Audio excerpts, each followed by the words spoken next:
everyone, welcome back to Goldfish. Boys. My name is Seth. I'm Sam. I'm Elijah. And today we are dissecting the popular film, the number one rated film on IMDb, The Shawshank Redemption with Ronnie. Ronnie in the house. Hey Ronnie, There welcome. you go. Thank you. You know, I've always dreamed about being on this podcast. I sense some sarcasm. No, this is like the top-rated podcast of all time. This is- just like the movie. Dominating the charts. Big words from Ronnie. Yeah, You could say that the Goldfish Boys are the Shawshank Redemption of podcasts. that's right. I think so. That's not crazy to say. We're going to an oversaturated market and we're just redeeming it, right? That's what we do. I want to know when the merch is coming out. that's what I'm waiting for. You know? So we're getting all the Wow. demands. Yeah. Sam needs to get on that. it's in the works. The head It's of in the merch works. over We here. need Yes, to get Sam. merch going. Work on it. You know? So for the listeners that don't know, Ronnie is my dad. So he is my father of 21 years. And I wanted to open the podcast talking a little bit about something that Ronnie loves, which is pickleball. I know listeners might have some strong takes about pickleball with the recent phenomenon, but can you talk about why you love pickleball so much and tell us how often you play? Because I think listeners will find that interesting. I play at least 2 days a week. Whoa. Sometimes 3 days. Sometimes three, yeah. And if I'm really blessed, 4 days. But normally 2 days a week is what I aim for each time. Mm-hmm. And so I enjoyed just hitting the ball. There's something about just taking the stress of hitting the ball, of building relationships with others, just the competitive side of it, and also competing with yourself. Yeah, that's awesome. We play pickleball a lot. If any listeners will want to challenge me and my father in pickleball, then you're on. Sam, you want to take us on? Pickleball? Yeah. I'll come. You can't stand a chance, me, buddy. me and Seth. Me and Ronnie are going. I wouldn't dare ever challenge Ronnie. Me and in Seth with pickleball. our like 3 pickleball attendance record. Yeah. I wouldn't look at a pickleball around Ronnie. All right, guys. Today we're discussing The Shawshank Redemption, the coveted, the highly praised film of 1994. Ronnie, could you talk to us about why you selected this film, what it means to you, and just your first experience with it? So it actually came out when I was graduating high school. And so like it was the movie with a few others, Pulp Fiction. We also had Forrest Gump. But this was the movie that I really enjoyed the most. I know probably a close second to Pulp Fiction for me. I mean, this would be rated a little bit higher than Pulp Fiction, but there was just a lot of great movies that year, and I just really enjoyed the themes. I thought it had a lot of little things in there that made you think, and I love Morgan Freeman. I just love his voice. I love his acting, and so anytime it had been or has been in or been on TV over the years, I'll just stop, and it doesn't matter where it's at in the movie. I just will go in, and Julia's like, "What are you watching?" I'm like, "Oh, it's Shawshank Redemption." She's like, "Again?" I'm like, you can never watch it enough times. So I think one of you asked me how many times I've watched it. I don't even know. It's just like because I can watch it like right in the middle and be fine. And so anyway, You really could pick it up at any part of the movie, and from then on, it's amazing. Would you say that this is your favorite film? Probably top 2 or 3. Whoa. Yeah. It's up there. I'm not a huge movie buff, but it is one that has that sticks with me. And so I just, like I said, I like the themes. I like every time I watch it, I see something different that I didn't see before, and so I find movies like that very interesting. Yeah, So. that's awesome. And Sam, you said that you've seen it multiple times too. A lot of times. Yeah. I don't know why. Like I watched it in middle school, right? And I've just watched it a lot since then. But yeah, I think this is like my 5th, maybe 6th rewatch. I heard that if you look really closely in the background, Sam's actually there in the prison. Sam's But I just heard extra that. in the movie. I heard that. And then Elijah, I think you're the only one of us 4 who hadn't seen it before, right? Yes, Were you indeed. saving it for that Thompson Family Movie Club night? Not specifically for that, but I was saving it just because I know, like, I've heard it's one of the greatest films of all time. I knew my dad loved it. Yeah. But we got to watch it last night at our family movie club, so that was very fun. My dad picked it. Yeah, I hadn't seen it, but I had heard of it, heard that it's all-time great. I thought the name was kind of funny because I didn't know what Shawshank meant. I thought it was like kind of a funny name. But yeah. You thought it was going to be a comedy? Yeah. Low-key. Yeah. What were your expectations going into it as like a first timer? Because I think that's a special thing about like this podcast is just like showing you like new stuff. That's one of my favorite things to do. So like, how'd you feel about that whole thing? Yeah. My expectations were extremely high because literally anybody that I talked to said that this was an all-time great. And I've never heard somebody that I've talked to dislike this film. And I mean, they all just like boast about it. So the expectations were very high, and they were met. So yeah. That's awesome. For me, I saw this for the first time during my legendary COVID like binge where I was watching like 2-3 films a day, just really diving in, trying to get my badge as a cinephile, right? And obviously, this is one of those like you have to watch it whether or not you're like a film nerd or not. Like everyone's seen this movie. Like this is just one of those films that everyone has to see, right? And I remember I saw it and it wasn't like an all-time favorite for me, but immediately it's recognizable. Like you're saying, like anyone can watch it and it hits hard. It's effective. So I was looking forward to revisiting it because I think this was my only first or second rewatch of this film since then. I think I've only seen it 3 times. So I was like going in like skeptical, like, oh yeah, this like it's not gonna get me this time, and like at the end of the movie like that, it's just like, dang it, the movie's like a masterpiece. I like it just works because with it being like the first on IMDb, there's a part of me that kind of wants to poke at the dragon and see like where do the cracks like lie in this, and I will do that in this episode. But regardless of whatever flaws I try to nitpick at, this is easily one of the defining films of the 90s. It's so important. I think this kind of, for me in my brain, falls in the category with Good Will Hunting and the other Robin Williams ones.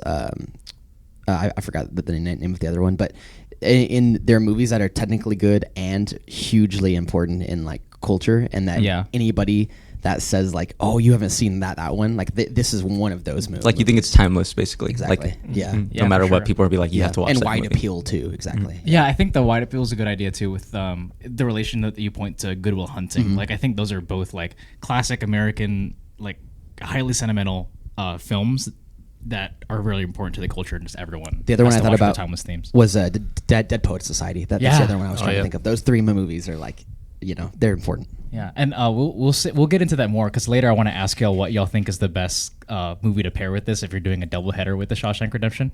But moving forward, like just before we dive deeper, Ronnie, how do you feel about the film overall? Like just give it to us about like your general thoughts on the movie. I mean, I just love just how it was put together. I love things that you can kind of like look for the pieces, the breadcrumbs. And every time I go back, I just see another breadcrumb that maybe I forgot, or a theme that was subtle.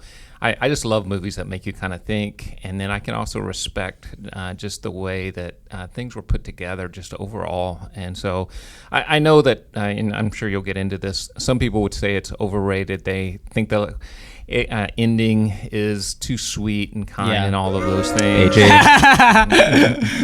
But I also do love the aspect of hope being played throughout that. And as a minister, like that just is really important. And I think it's something that is timeless. I mean, when you go through everything that's in that movie and themes of oppression and justice and just hypocrisy and all of those things, but at the end of the day you still see hope in the midst of all of those things. And so I think that's one of the reasons why it kind of sticks with me. I was thinking about that last night on the rewatch. For me, I was like, when you talk about like all the ideas that it brings up, like the Shawshank Redemption is like, it's a one location prison drama, but it has such a huge, like it's sprawling with ideas. So whether it's like you could watch the film from a political lens, you could watch it from a religious lens, you could watch it from so many different angles, and that's like kind of what makes it timeless. Elijah, what'd you think going into your first watch?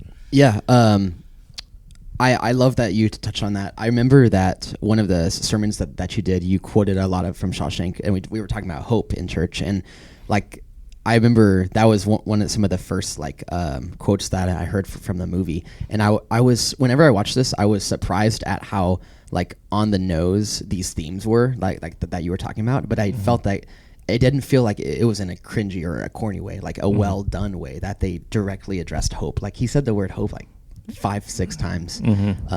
And same things with the oppression stuff. I felt like it was very ahead of its time in the political stuff that it was saying too. Yeah. And then Sam, how did this start for you on this rewatch?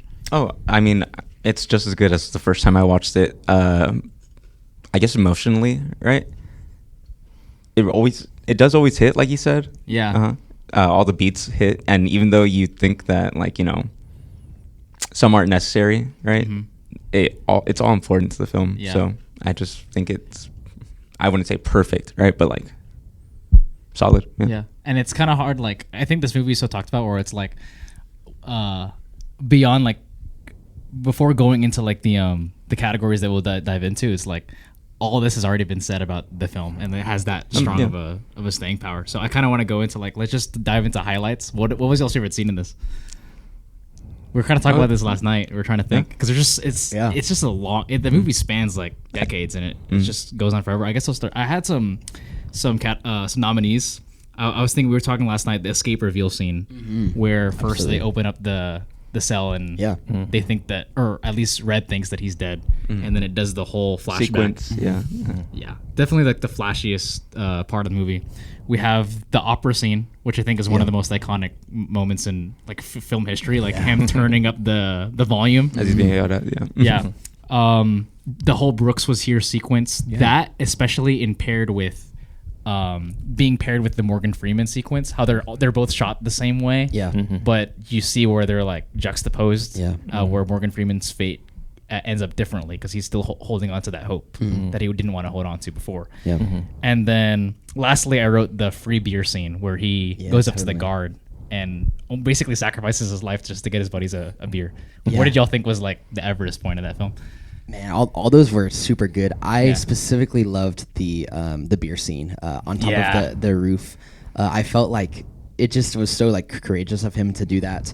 I love how it was filmed. We talked about this a little bit last night with the camera. He is about to push him over the edge. We haven't gotten into spoilers, right? But we were basically in there. I think we could just go right into it. Go right into it. It's 1994. Yeah.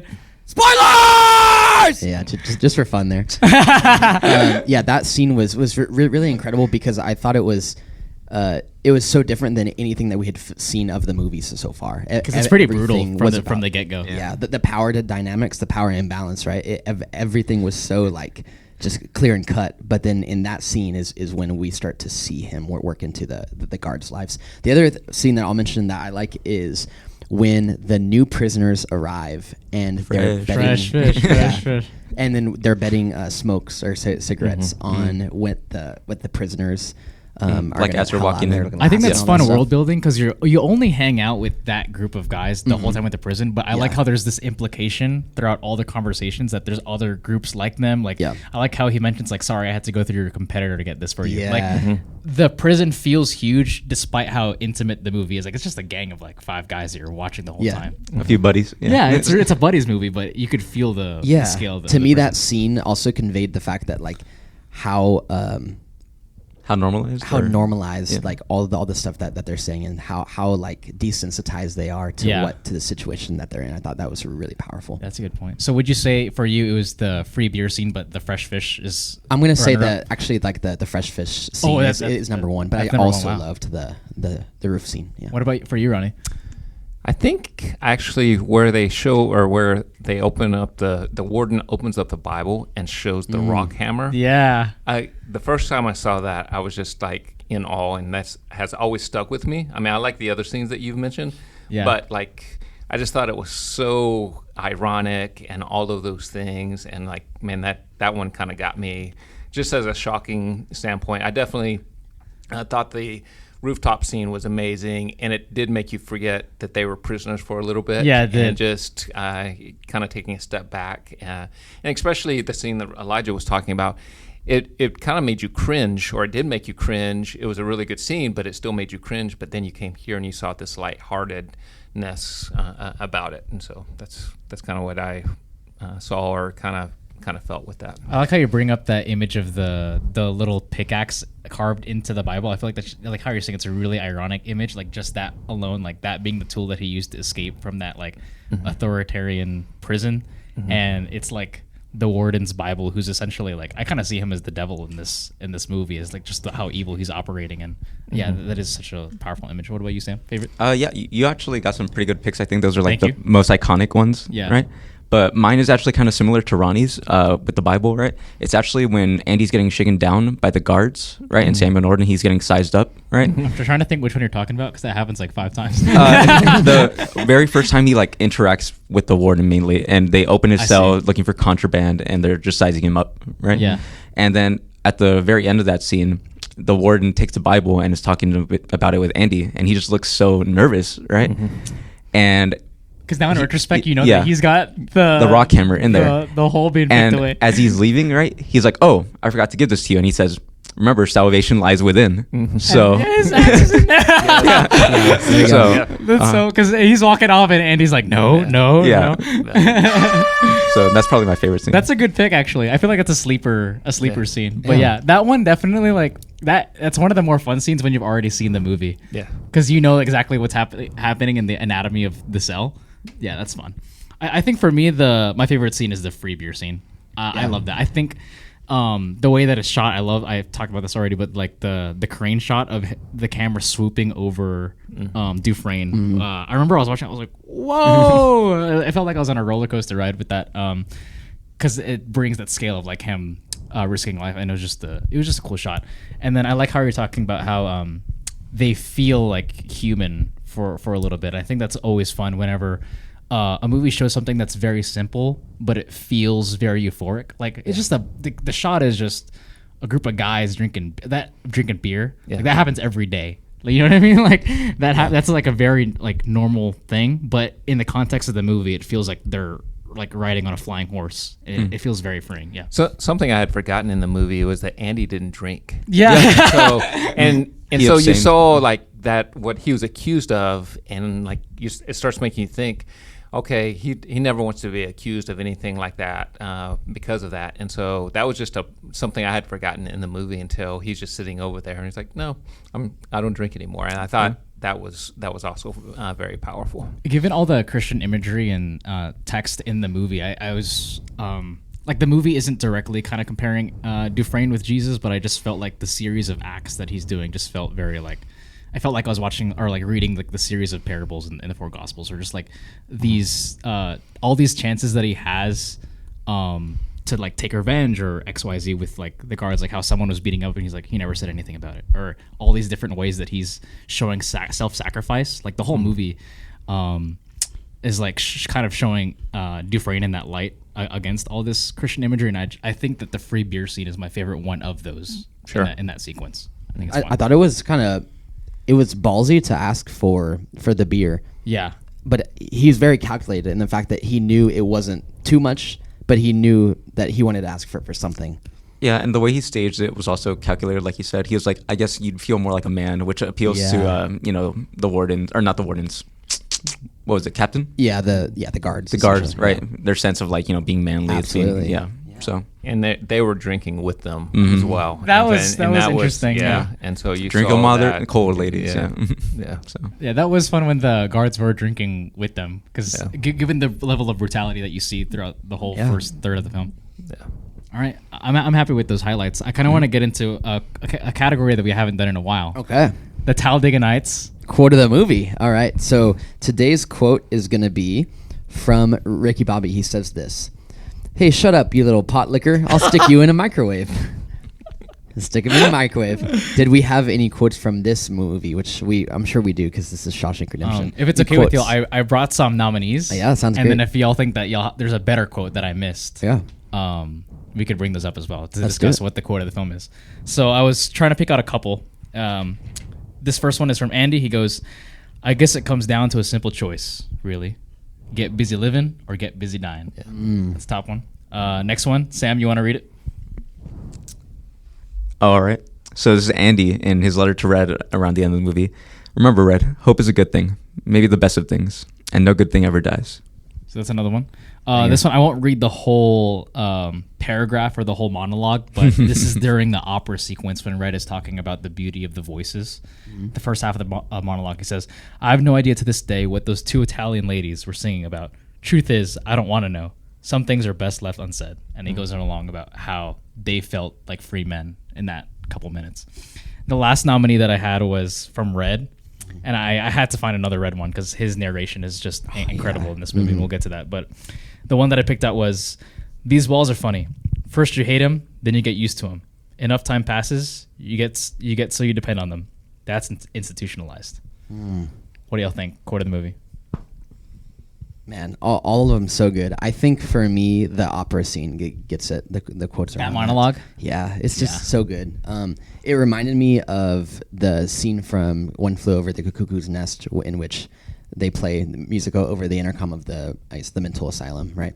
That reminded me of that. And then I was going to mention like other allusions to other media. The institutionalized line reminds me of everything from Kendrick Lamar's album To Pimp a Butterfly. I'm sure listeners are familiar with it. Just he literally has a song named If These Walls Could Talk or something like that. So I think there's a lot of, this movie is so important in culture, and it's shown by all these other pieces of media, old and new, that have influenced it. Yeah, I like the shot where all the guys just stop, like the camera is kind of swooping over them, and they're all just like stunned. Because this is like a bunch of felons. You know what I mean? Like they don't care about Mozart. Yeah. But I like how they gain their humanity back a little bit, because it goes back to that monologue or that scene where Andy's talking about how he wants to hold on to his culture. Like Red is talking about how he used to play harmonica and he's forgotten, he hasn't played it. Yeah. And then Andy's like, you got to do it again. Like you got to hold on to like your humanity. Like these walls are kind of taking that away from you. And I like how just for a moment, despite the brutality of the prison, like they're all just like stunned in that moment. Really euphoric.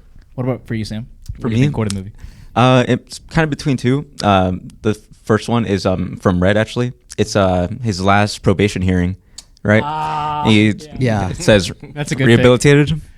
I don't really know what that means, right? And then made up word. Yeah, and almost that whole monologue, right? And second, I guess that's a good pick. Yeah, the second one between that is a more comedic one, but probably my favorite because it's repeated throughout the whole movie again, kind of like the probation scene. It's didn't do it. Lawyer got me.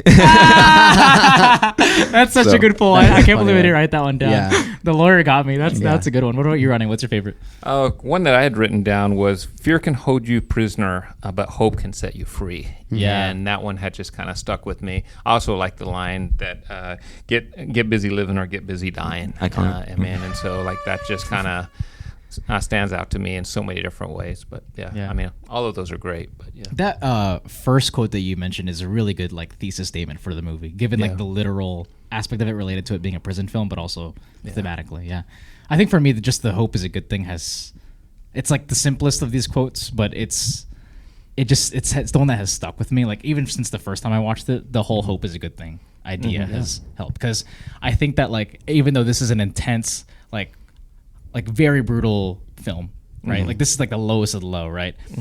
But I think in all of our lives, no matter how small the capacity, we all kind of imprison ourselves in our own way, given like how we live in our own fear. Like there's a lot of talk with like Brooks and with Morgan Freeman's character, how they're living every day in this routine and they're just stuck living in fear.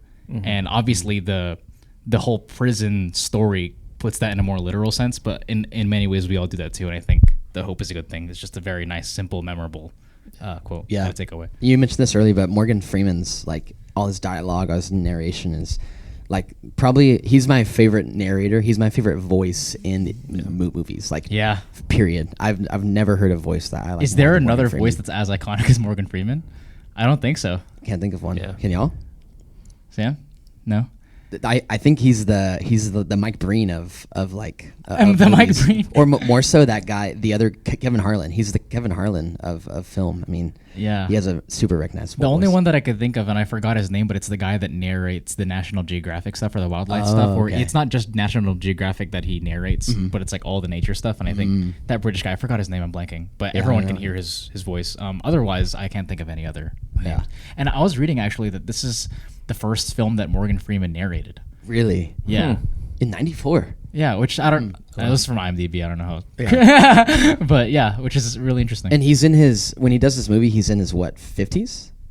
I don't know. Or 60s, so somewhere around there. Not sure. Like he looks on the older side, right? I mean, yeah. Wow. What did Morgan Freeman do before this movie? I have no idea. Like, is this his breakout? I don't know actually. Which is, I feel like I should know that, but I don't know. Because like. I can't say I've actually like seen him in that many movies. I've just like I know he's a great actor. But yeah, that is interesting because like as a figure, he's like humongous in film. But if I remember right, he played a lot of support roles like that and never like the huge highlighter, except for the narrating scenes and things like that. I see. But I could be totally wrong. But yeah. Yeah. So. All right, next category. I wanted to talk about the Kevin Durant real MVP of the movie. So in this category, we talk about who we thought was the most valuable player on this team. I brought some nominees talking about like the heads of this film, and then y'all could bring up another name if y'all think that there's someone else Sounds who's good. more valuable. Obviously, one, Tim Robbins. He's the lead of the movie, and we were talking about this last night, but I think him being casted, I think it was perfect. I can't imagine. I was looking at the other names of like people in this era up for the role, and I was just like, yeah, no, I think Tim Robbins actually would do better than Tom Hanks. Like, going down the line. Next, Morgan Freeman. Next, I wrote down the director, Frank Darabont, and I was reading up on this, and he was like, a lot of people, or some people, turned down this movie because they thought that Frank Darabont was too inexperienced. But him kind of creating arguably the greatest film of all time is like, I should throw his name in there. And then lastly, I put Roger Deakins, who shot the movie. Yeah. Who was y'all's most valuable person for this movie? I mean, it's really Morgan Freeman. Morgan Freeman for you? Without him, this whole movie, I feel like also doesn't work with the narration. Like, if I feel somebody else did it, this movie might just flop. It kind of does become his movie. Yeah. I could see that. Ronnie, what about you? Yeah. I mean, I just can't imagine that without Morgan. I mean, like, as much as you think about Tim, it's like, maybe there's somebody else, but without Morgan, I just don't see how you can make that movie. I agree in that, like, Morgan Freeman feels less replaceable than Tim Robbins, as good as Robbins is. What about you, Elijah? Yeah, I mean, it's Morgan for me. Wow. Who was the option other than that, other than Deakins, him? I had Robbins, Freeman, Darabont, Deakins. Oh, Darabont, yeah. Yeah, I think it's definitely Morgan. Yeah, I think this is the first time in this category where we all agreed. Usually we're all Still kind of good. deferring, but I think this becomes Freeman's movie. Like, I think if there's anyone who wins this movie, it's Freeman. Like, it's funny how like the character originally like wasn't a like he was an Irish guy in the book, and I think the gravitas that Morgan Freeman brings and like the calm emotionality that he brings is just so fitting for this movie. Yeah, I think so. I think I'm not sure if this would fit in this category, but the librarian, whatever his name was, Brooks. Yeah. Brooks is here. I thought his performance was incredible. I really liked his stuff. I'm trying to think of like, it's a smaller like cast in terms of like the ensemble. We don't really see a lot of characters, but we don't really get their story. Brooks is one of the persons that, especially during his solo part of the movie, that I loved his stuff. That segues us to the next category, which is the Willem Dafoe Who Stole the Movie. So of the like less renowned people in this movie, I wrote down 3 names. First, obviously, I thought of James Whitmore as Brooks because he has a whole sequence just to himself. Like, and we were talking about this last night. Like, the movie doesn't work without Brooks. Yeah. Then I wrote down William Sadler, who played Haywood, and then I also wrote down Bob Gunton as the warden. Wait, which one was Haywood? Haywood, he was the guy. He had the knife to his neck. Okay, yeah. Who would he all think stole the movie for? Dumas guy. The Dumas guy. What about you, Ronnie? Who do you think? I mean, I think the warden was really good. He's threatening, man. Uncle John, we were talking about that, and he was like, "Yeah, I really like him as an actor." And before the movie, friend of the pod, right? Friend of the pod. Yeah, we'll shout out John, and so, but yeah, I mean, like. And once I watched that again last night, I'm like, wow, that was really good. I mean, and so I have a whole new respect for him. But I do like the other people you mentioned. So yeah, like I said, I'm a big fan of Brooks. I think the warden, was very impressive. I do think that that's a role that could be played by somebody else because of how one-dimensional it is. I mean, it is one of the more generic roles in the movie. Yeah, he's still great, and he still conveys like the two-facedness, right? So, but I think Brooks, like the power behind his face and his actions and his words are not replaceable at all. Yeah, he really came. He shone through in that scene where he is about to get let go, and he puts the knife to Haywood's neck, not because he has any like malicious intent, but because he wants to stay there. Like, he's that desperate to stay. What about you, Sam? Probably I'm blanking on his name. The main guard. Do you remember his name? Hadley. Yeah. Captain Hadley. Any scene he was in, I was like, well, especially when I first watched it, right? You knew something was going to go down. Like, the way he just treats everybody, the way he talks. Yeah. So every scene he was in, my eyes were on him. So Yeah. I didn't write his name down, unfortunately, but I was just remembering the guy that played Bobby, the guy with the sideburns. yeah, Yeah, the yeah. kid. Yeah, Mhm. I Like the rock thought- star. Yeah, Johnny for his something. like 3 minutes or whatever screen time, Yeah. I thought he really stuck out. Yeah. Really funny, and he was a nice personality that re-injected some life in the movie in the later half. Like, Especially because he comes in like midway, like Yeah. out of nowhere, right? Yeah, yeah. totally. So that was a really fun addition as like Andy's next project. I think that role could have just been like, who's this dumb guy? But he's like really charming. Yeah. Ultimately for me though, for this category, William Sadler as Haywood stole it for me last night. Like, Okay, yeah. I thought that for like like playing a felon, he was like extremely charming. Like Yeah. I like the scene where it's the fresh fish night, Yeah. and he's clearly egging on the fat guy, and there's like obviously there's a hint of like malintent with the way Yeah. that he's kind of like egging him on, like, oh yeah, they're just gonna play with your butt or whatever, right? Yeah, And he's trying to get him to. he's trying to get him. Yeah. But I like how like 5 seconds later you could see that he really was just joshing because his face just like shrinks. Yeah, when he regrets it. Yeah, Right? he's like, no, dude, don't cry, Yeah, don't he, cry. he goes, shut up, man. Well, Yeah. you make it hear Like, I like Hadley. how he is still like he's a prisoner, but I like how he shows those flashes of humanity all throughout the film. Like when he says whatever, and he grabs a beer and kind of like humbly walks over to Andy. Or listening to the music. Yeah, Yeah, in the yeah. library. like you see. Yeah. So, Yeah, like he's sitting yeah. there like just singing and like all Yeah. out of pitch. It's just like all those little scenes where it's like it's a little 5 second spurt, but he really stuck out to me out of everyone. It was fun. Yeah. Yeah, I thought just the whole ensemble was charming. Like Yeah. behind Tim Robbins, I thought everyone was really good. Yeah. Good supporting cast. Did y'all have a character that you thought was like super funny or a scene just to break away from a category? I thought there was some like very funny stuff in this movie, even though it's such Yeah. like a heavy topic. There's some great like comedy For stuff. me, it was definitely Bobby. Like, Yeah. I like how it's not really a funny scene, but I did think it was funny when he's doing the test. And Yeah. he like crumbles it. He's like, ah! Yeah.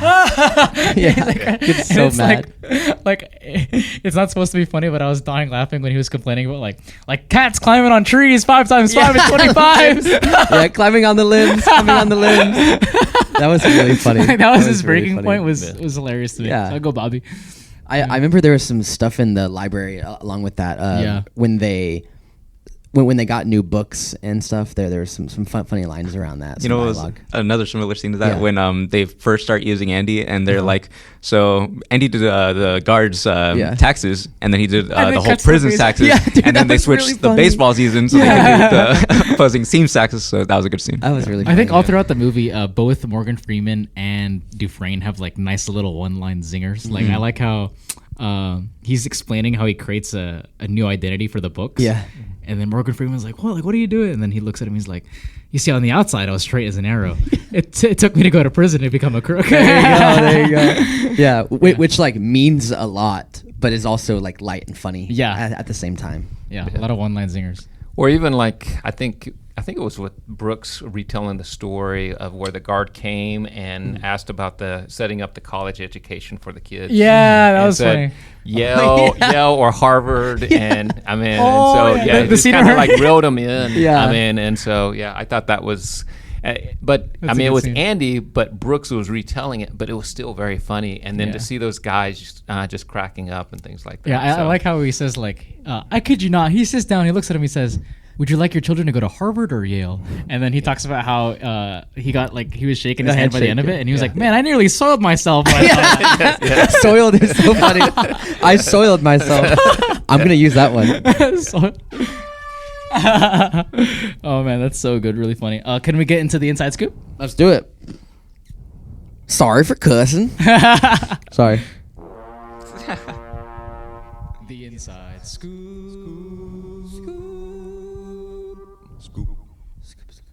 All right, everyone. This is the inside scoop category, or things that I found on IMDb. This one's going to be of a longer category. First, we're going to start off with just a tiny fun fact. The scene where Red is throwing a baseball, it's kind of like earlier in the film, and he's just kind of throwing it. Apparently, Frank Darabont took so many takes that took 9 hours. And apparently, Morgan Freeman didn't complain, and the next day on set, he showed up with a sling on his left arm. I just thought it was funny. Like 9 hours for that was is insane. That's crazier than the sleeves reshoots. That's intense. Yeah. Going into, we were talking about this, the casting calls for the people that were lined up for both Andy Dufresne and Red. Listen to this list. For the people considered for Red: Clint Eastwood, Okay. Harrison Ford, Paul Newman, Gene Hackman, Robert Redford, and Robert Duvall. Wow. That's Some bangers. that's insane. Wow. Like Imagine if Clint Eastwood played Red. You know what I mean? Like Yeah. that's insane stuff. Or even Gene Hackman. I mean, like, yeah. Wow, those are some. Harrison Ford, I can't really imagine in the Red because I feel like I think he's too cool. Like he's not like he doesn't have like that warm heart in terms of his off-screen personality. Yeah. But that's just an insane list of names, and the reasons why were like some of them had like scheduling conflicts or were busy directing other stuff. And I like how it says here they kept the line where Red is asked why he's called Red. Yeah. And Red says maybe it's because I'm Irish, but they kept it in there as like a joke, even though it's a direct adaptation from the book. The book. Okay. Yeah. That line was funny. Because it's like maybe because I'm Irish. He smirks. He's like, it's like he's a black man. That's funny. Continuing, Jeff Bridges, Tom Hanks, Kevin Costner, Tom Cruise, Oh, really? Matthew Broderick, Nicolas Cage, Johnny Depp, and Charlie Sheen, all considered for Andy Dufresne. Nicolas Cage. Yeah. Wow. Can you imagine those? I think actually the movie would be considered one of the worst ones of all time, Nicolas Cage. Nicolas Cage. Yeah. Cage would be a rough fit on this. Imagine Nicolas Cage looking into the camera like, hope is a good thing. Yeah. Yeah. Wait. So he was considered for Andy Dufresne. And yeah. No part of Nicolas Cage looks like he's calculating anything. I feel like It looks like me. There's like nothing going on up here. I imagine Nicolas Cage, like, you know how Tim Robbins is kind of picking away at the wall? Yeah. And he's got like a soft side and he's like being careful. I imagine Nicolas Cage doing it and he's like, ah! He's just yelling. Yeah. Get me out! Yeah. I think Tom Cruise is insane. That's an interesting one too. I think he's too short, too good looking, too, I don't know. He's like too pretty. Like, Yeah, he's a pretty boy. Yeah. Yeah. That would be interesting. that doesn't work. Tom Hanks. Is anyone on the Tom Hanks train for this, or yeah? No, not really. I mean, compared to those, he's probably on the better side of things. But yeah, we talked about it last night. I think he's also like too normal. Is what we said. Yeah. Too normal. Yeah. Going over these names again: Jeff Bridges, Tom Hanks, Kevin Costner, Tom Cruise, Matthew Broderick, Nicolas Cage, Johnny Depp, and Charlie Sheen. If y'all had to pick someone other than Tim Robbins out of that list, who would y'all go with? And Can you say one more Okay, time? I'll say it slower. Yeah. Jeff Bridges. You know who that is? Yeah. Okay. Tom Hanks. Yeah. Kevin Costner. Tom Cruise. Yeah. Imagine Tom Cruise, like if Tom Cruise doing the escape scene, it's like dun dun dun dun dun dun dun. He's like jumping at it. There's a bomb going off. Yeah. He dives out an air. Matthew Broderick, who was the lead in Ferris Bueller's Day Off. Okay. That's him. Really young. I'm not familiar That's with an odd him. one. Yeah. Nicolas Cage. Yeah. Johnny Depp and Charlie Sheen. Charlie Sheen. Oh, okay. Costner's the only one to me that could halfway fit. I mean, You could take that him seriously enough, I mean, yeah. I mean, maybe. I mean, it's just still a stretch, but Yeah. still. Yeah, I agree. I think on the younger side, I would take Depp. Depp. Yeah. So surprisingly, I feel like think he's too like tiny looking. But yeah, small. Yeah. I think he's someone that could like play a smart role. That's a good point. Yeah. I might have to agree with you actually, but I kind of like Jeff Bridges. I don't know because I'm imagining Jeff Bridges doing like the monologues about hope. Yeah. Yeah. But physically it doesn't fit either though. Sure. The Nicolas Cage would easily be the funniest version. Oh, that would be hilarious. Taking it back, going to Red's role, who would y'all go for between Clint Eastwood, Harrison Ford, Paul Newman, Gene Hackman, Robert Redford, and Robert Duvall? I'm going. Let's see. I kind of want to go like Robert Duvall. I'm going Clint Eastwood, Eastwood? just because he's one of the only names on that list. No, I know I know Clint you know Eastwood. who Robert Redford and Robert Duvall are, but I just think you don't remember. Yeah, most likely not. Duvall was in the Godfather movies. Oh, okay. All right. Yeah. Which one is he? I think he plays Tom.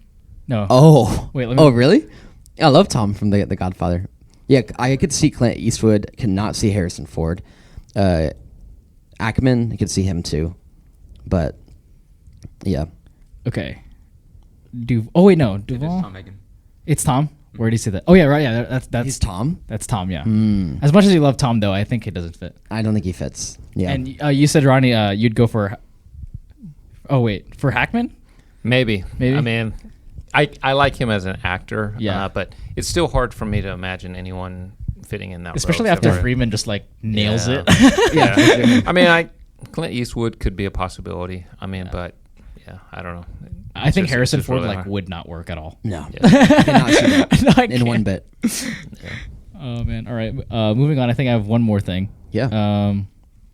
It says here, it says that Morgan Freeman's it's his first time narrating a movie, and it was jump-starting that element of his career, which raised his popularity even further.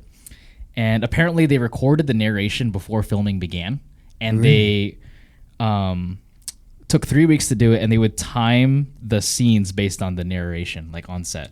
Wow. Yeah. Really? So it's weird because it fits so like it feels like one whole moving organism, like the narration and the scenes together. But Yeah. it was all done beforehand. That's really interesting. I could kind of see that because that helps keep up with the pace, I think, in terms of like you have a formula that you have to fit in like the pieces of the puzzle.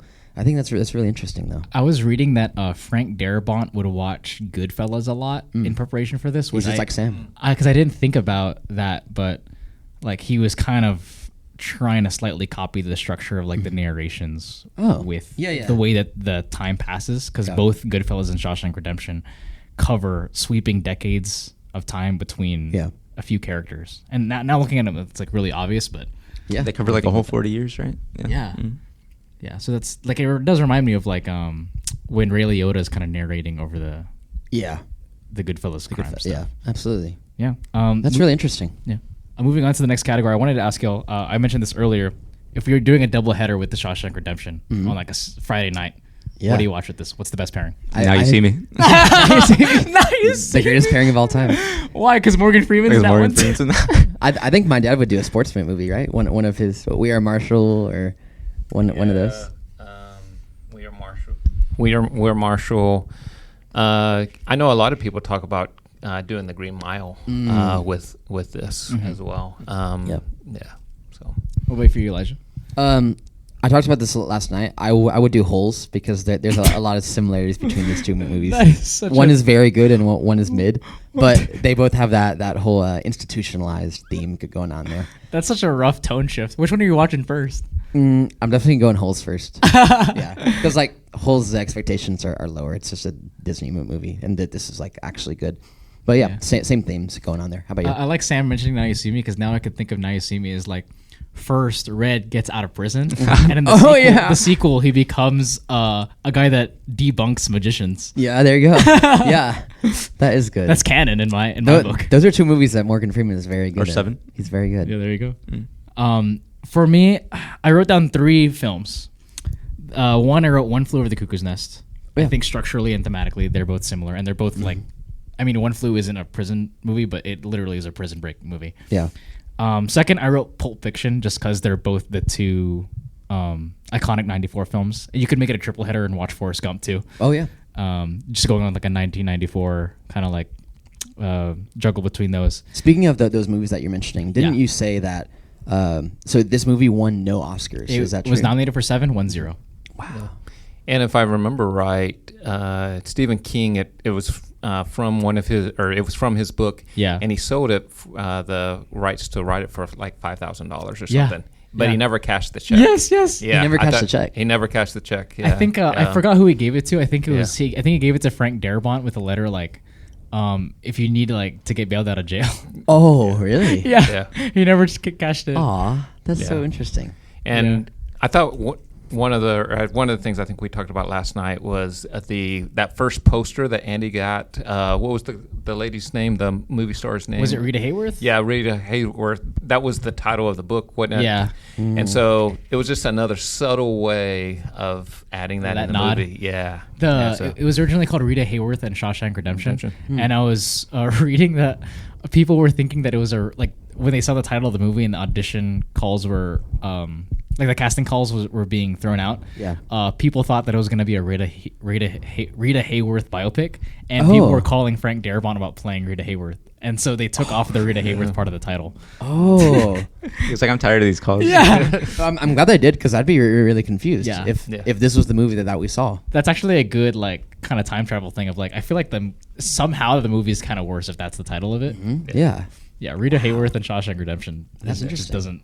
doesn't work as a title, but yeah. Wait, was there anything interesting? Other, I know you had some facts and some interesting things last night to say. You did some research. Not to Seth's level. I mean, like His high level. No, I mean The IMDb. those were some of the big ones. I had forgotten it hadn't won any, all because of I the think, other I movie. think it was Forrest Gump Forrest that Gump. was like just Swept killing. everything. What Yeah. What do you think of Forrest Gump? I thought it was good, but Nothing compared to this. Not I to would this, agree, yeah. and even or like to me, two other movies or Pulp Fiction should have won awards. Mm-hmm. This one should have won awards. I mean, again, it was Forrest Gump was good. I mean, Yeah. and it had a lot of PR and things like that. I remember it being a very long movie, but yeah. I Did mean, Pulp also not win anything? Because of I Forrest? think it was one of the major.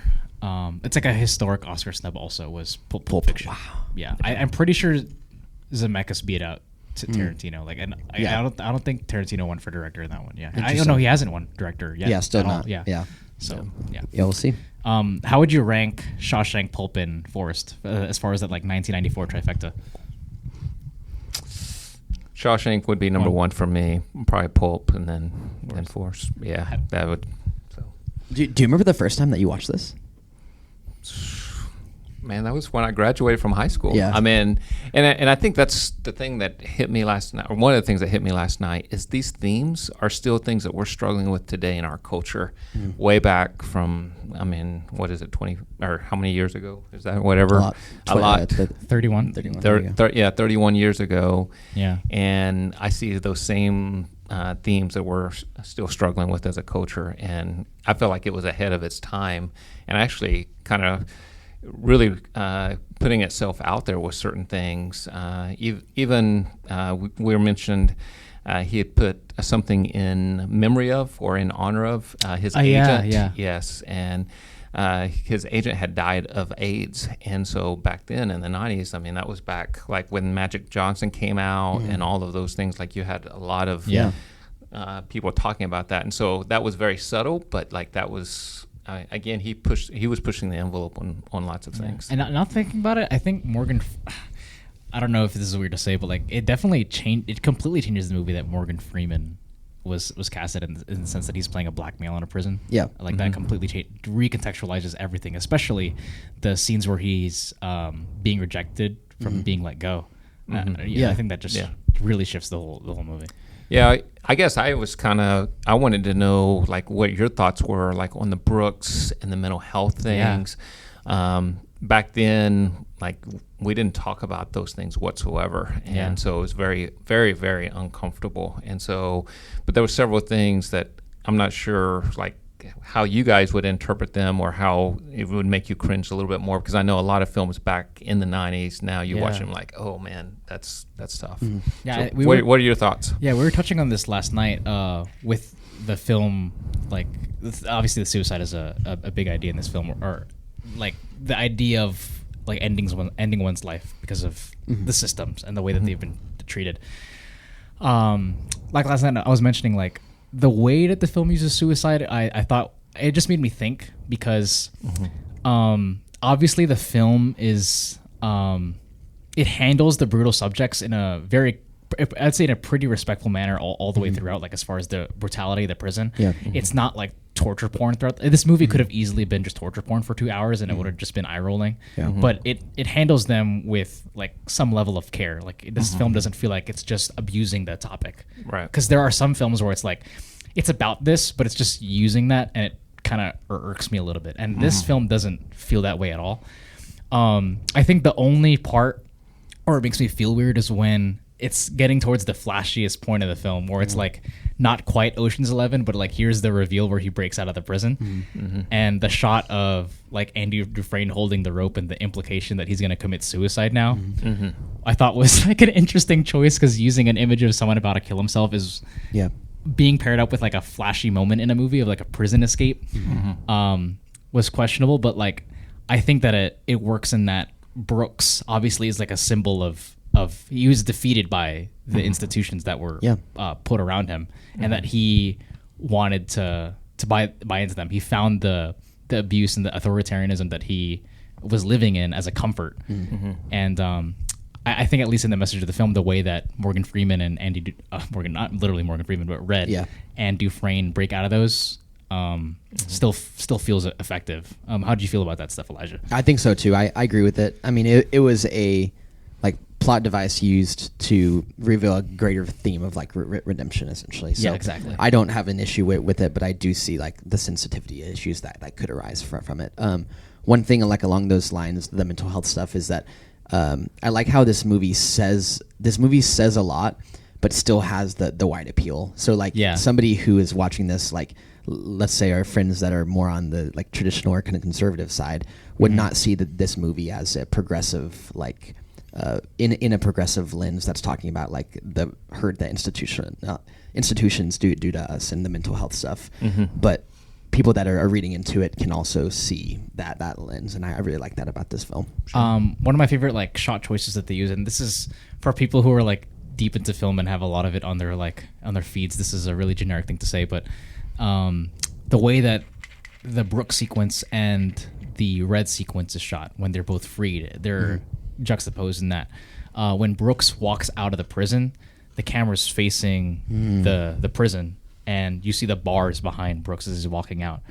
But at the end of the film, it kind of flips that on its head, and as Red is walking out, the camera's behind Freeman and not in front, and he walks out and there's no bars. It's great point. It's the film itself is freeing that character, which I thought was just a fun detail. I noticed Brooks struggling walking over the little bar, walking out of the gate, and that was something small that I had noticed is okay, that's a big line for him to walk to freedom, even though it's really hard for him to grasp.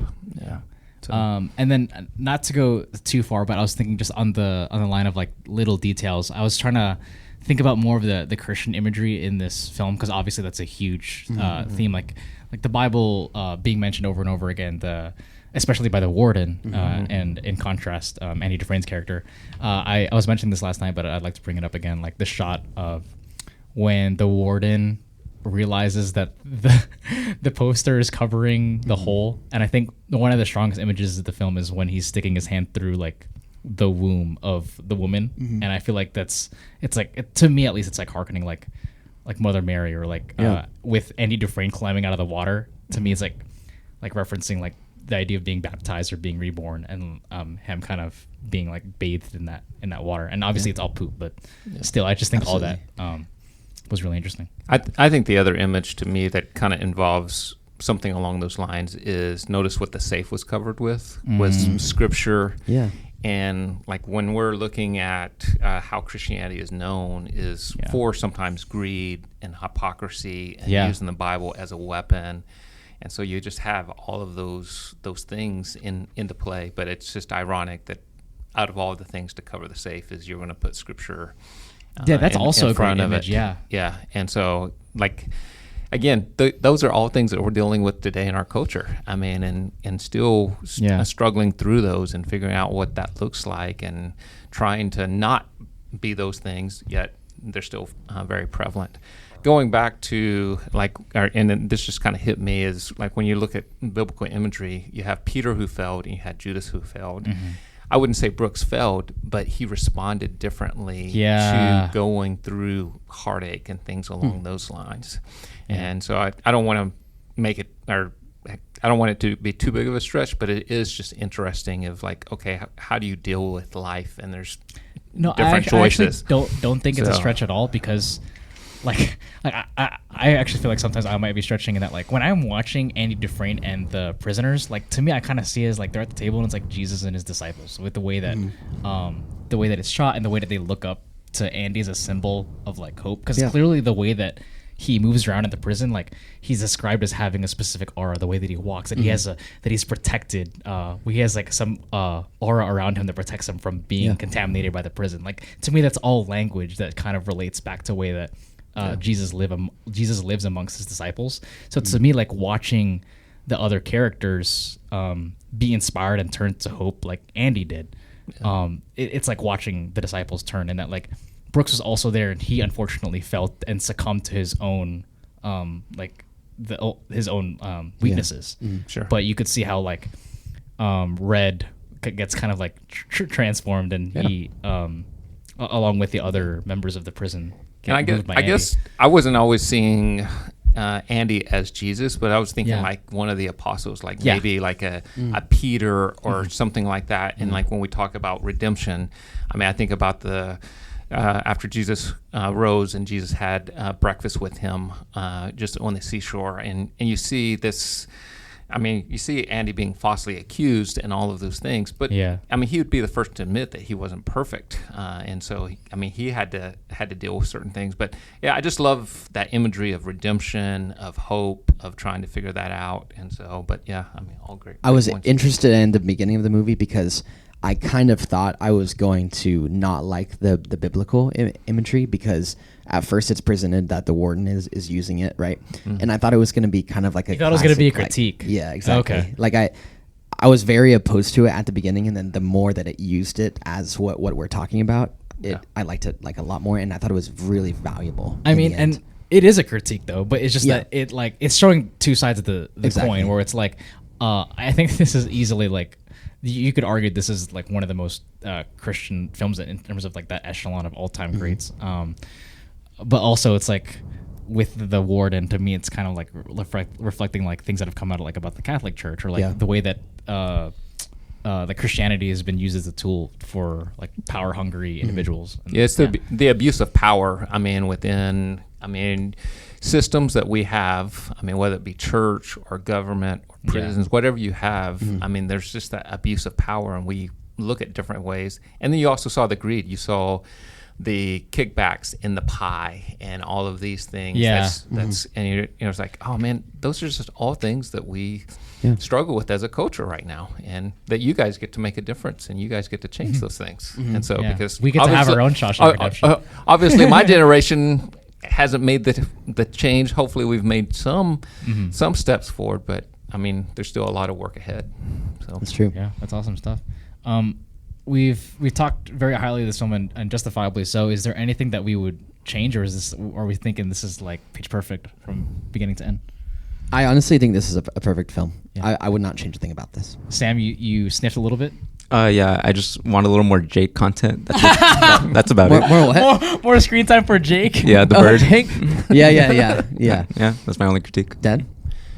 Man, I don't know. I would really, like, I don't view films in the way that you guys do. I will say something that did stick out to me was, and Seth, you probably noticed this, but the camera angle when they walked into the prison, or like showing the prison building. Yeah, I had that was something that were just really, like, just imagining a prisoner walking into that, and so there were so many good things. It was really hard. I mean, it'd be very nitpicky for me to find something that I didn't like, or there was. I mean, at the scene that we liked at the very beginning with the prisoners coming in, it did make me cringe. I mean, but I don't think there was a nicer way. Or I mean, I think they were really trying to play that out. Yeah. So, for me, like, I've talked about my own little nitpicks with this film, and I think mostly it's like with preference.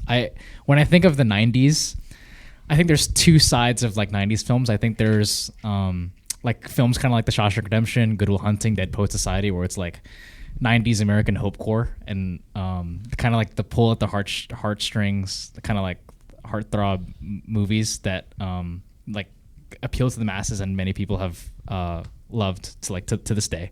And the other side of the coin is like the nihilistic grunge film with like Seven, Fight Club. Like, I think David Fincher was kind of spearheaded that aesthetic, but out of the 90s, there are a lot of these like nihilistic, the world is ending, cynical movies, like going up to like The Matrix, and just these ideas of like poking at society. And I tend to enjoy that side of film more. Like, I like those films where they're dirtier, they're grittier, and this movie is like optimistic to the point where I'm kind of like, I feel weird about it.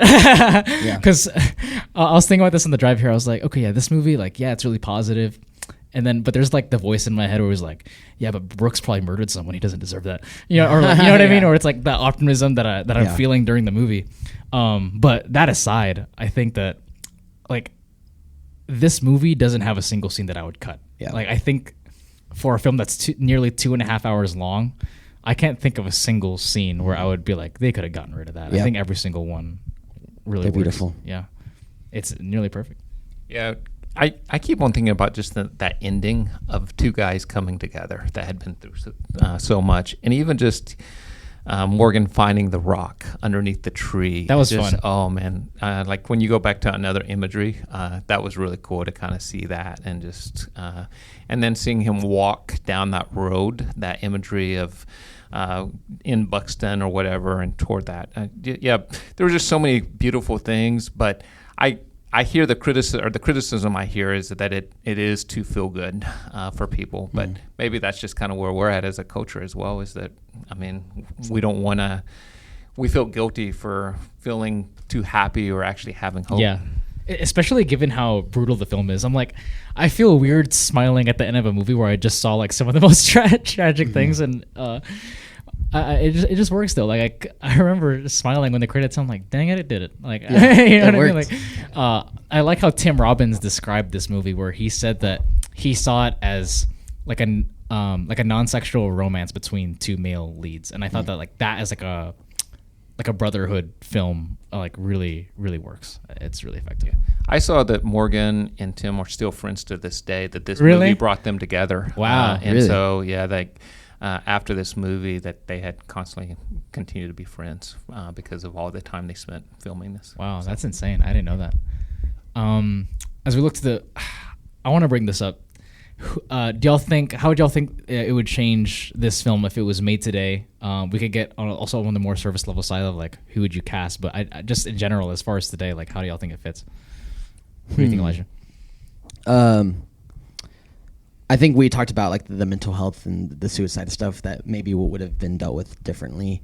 I think other than that, I feel like still it's pretty timeless. much. Yeah, I feel like it would just still Yeah. look the exact same almost. Yeah. Like I don't think it would hurt for it to be placed in a more modern period of time. Yeah, I mean, in terms of like prison, it's probably pretty similar to what it was back then. In terms of like, I mean, how much innovation can a prison have? I mean, maybe like the library stuff would be different, the record player over the intercom, but I think a lot of the themes are timeless and a lot of the plot things are timeless. I just think that if it was released today, I think that this film would be way more remembered as a Trump film. Like as far as like with the warden, I feel like people would think of it more as a direct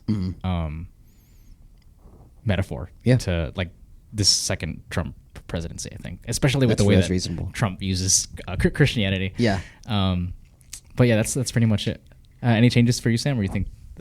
I mean, pretty much look the same. It'd be pretty similar.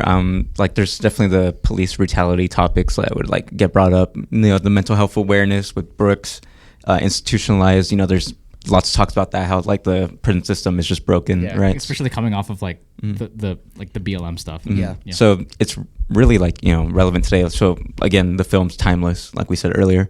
I wouldn't really change much. There's a few scenes that Elijah was mentioning, you know, just want to work because technology, like one computer would like change the whole library scene. So yeah, overall, I don't think there'd be too much to change though. All right.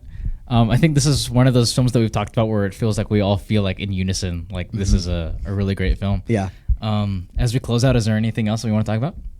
Or we feel good? Man, I think this was a great like experience while watching this. Yeah. It lived up to every expectation. I don't think it's gonna crack my top 4, but this is one of my rare 10 out of 10s. Really? Up there with Now You See Me? Up there with Now You See Me, way up there. I think I've probably given like 10 films 10 out of 10, and this is one. What made it a 10 for you? The fact that I think nothing is wrong with it, and I wouldn't change anything. Really? The powerhouse performances, the killer plot, and the context and like the stuff that it's saying underneath the actual story. I think all those things contributed to a perfect rating for me. Wow. I think for me where it's Spoilers! Oopsie daisies. I think for me where it doesn't like reach, and it's funny because we're talking about like whether or not it's the greatest film of all time, which is like anything that I say bad about it, it's like, oh, it's not the greatest film of all time, it's like lower. Right. Yeah, I think for me, and this is really going for it, but like I just think like stylistically it's not taking as many risks. That I was reading reviews on this last night, just trying to figure out how to articulate what I thought was missing for me. And I think like this feels like it's like a by the book drama from the 90s, but it's also like the absolute best version of that, I think.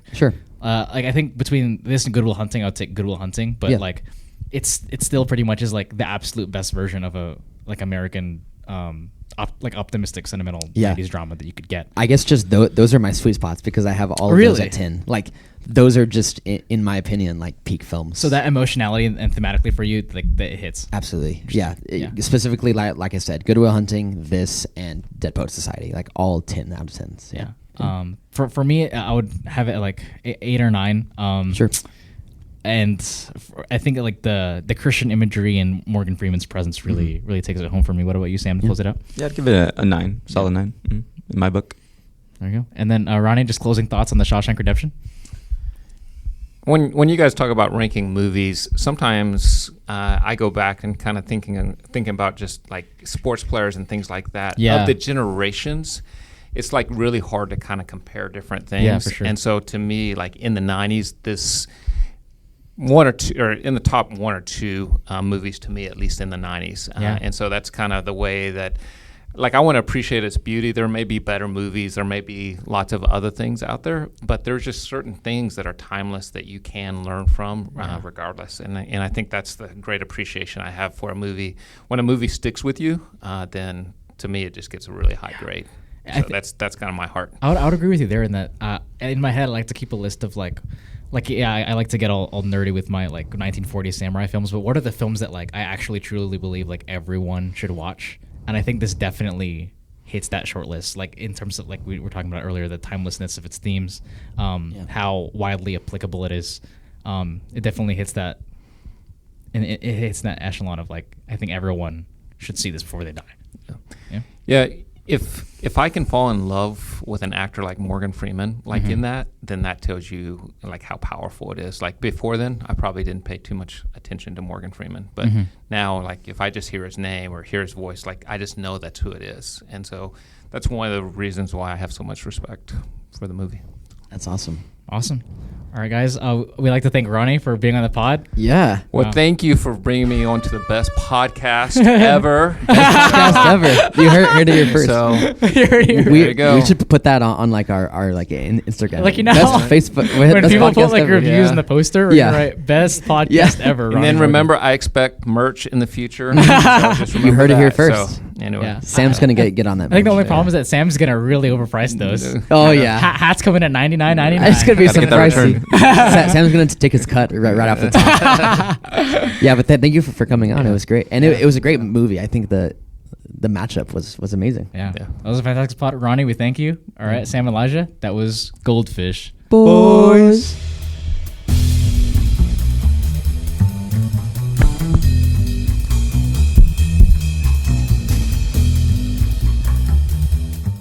That was one of our best pods. That was awesome.